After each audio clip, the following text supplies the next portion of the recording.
The desert wind carried no footprints, no voices, no trace of life, and yet an entire army, 10,000 men, was said to have marched across this landscape and simply vanished, not defeated, not scattered, erased, their weapons never found, their bodies never recovered, their stories swallowed by time. Legends claim the gods did it.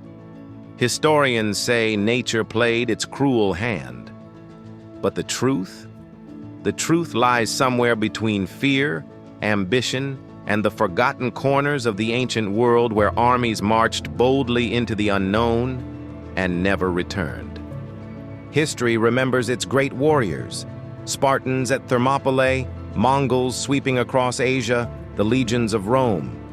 But for every army celebrated in textbooks, there were others that marched through fire and darkness, only to disappear so completely that even their names became whispers. Yet their disappearance shaped empires, altered borders, and carved mysteries that continue to defy explanation. One of the earliest and most haunting tales comes from the sands of Egypt. Around 525 BCE, Cambyses II, the Persian king, sent a force of 50,000 soldiers to the Siwa oasis. Their mission? To silence the oracle of Amun, a priesthood that dared question his divine authority. They marched into the Libyan desert under a burning sky. Days passed, then weeks. Eventually, a lone survivor stumbled back, delirious, whispering of a sudden tempest, a storm so violent that walls of sand rose like living mountains and swallowed the army whole. For more than 2,000 years, no trace of them has been found. Explorers, archaeologists, even satellites have searched, but the desert keeps its secrets. Some claim the soldiers were buried beneath dunes so deep they might as well lie in another world.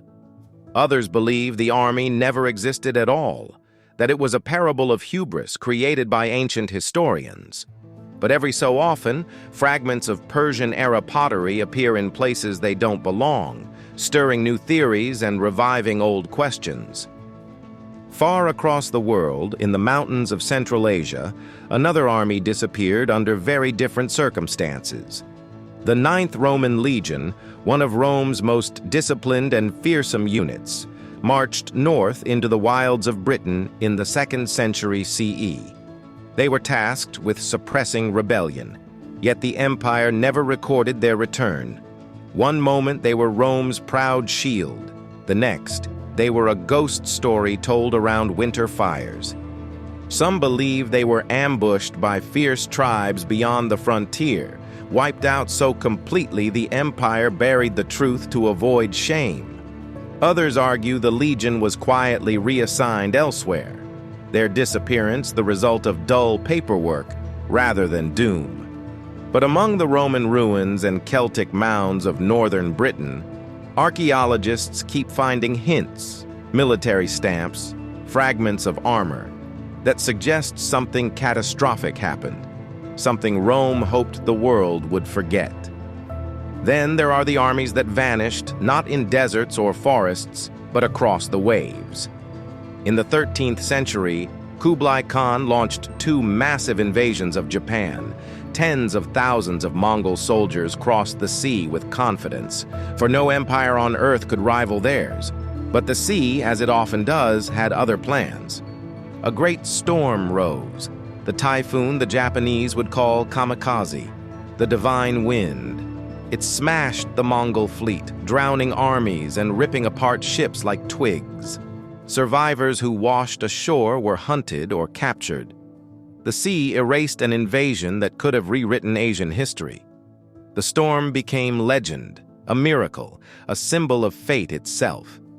Yet recent marine archaeology has uncovered Mongol shipwrecks resting on the seabed like frozen tombs, their timbers still bearing the marks of hurried construction. A reminder that even the mightiest empire can be humbled by nature. Sometimes an army doesn't vanish all at once. It erodes, dissolves, consumed slowly by ambition and betrayal. Consider the 10,000, a Greek mercenary army hired by Cyrus the Younger in his attempt to seize the Persian throne in 401 BCE. After Cyrus was killed, the Greeks were stranded deep inside enemy territory, surrounded on all sides by hostile forces. Their leaders were executed in a treacherous ambush. The army seemed doomed, their survival impossible.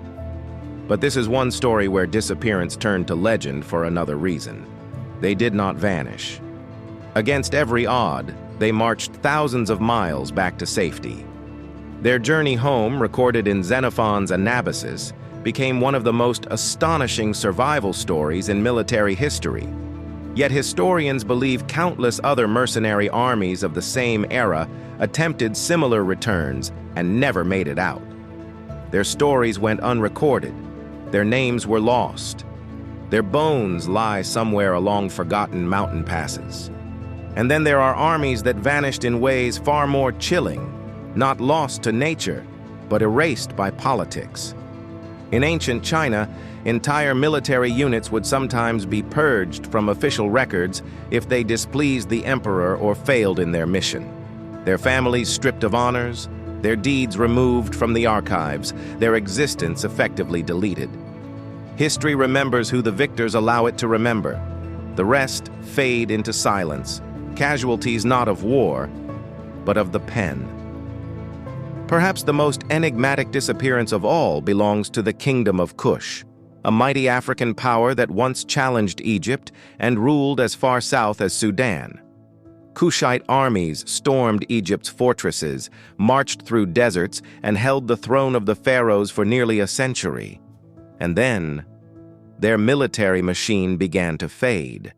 Archaeologists find fewer weapons, fewer fortresses, fewer battle records. Scholars debate whether they were defeated by Roman expansion, undone by internal conflict, or simply chose to withdraw from constant warfare. But one thing is clear. The armies that once shook empires did not vanish suddenly. They faded like shadows at sunset, leaving behind a civilization rich with pyramids, art, and mystery, but strangely silent about its final warriors. For every lost army we know, there are likely dozens we don't. Forces swallowed by jungles, frozen in mountain passes, drowned in ancient floods, or quietly erased by rulers who preferred that history bend in their favor. These vanished armies remind us of something profound. Victory does not guarantee remembrance, and defeat does not guarantee oblivion. What survives the ages is not always the strongest force, but the story that endures.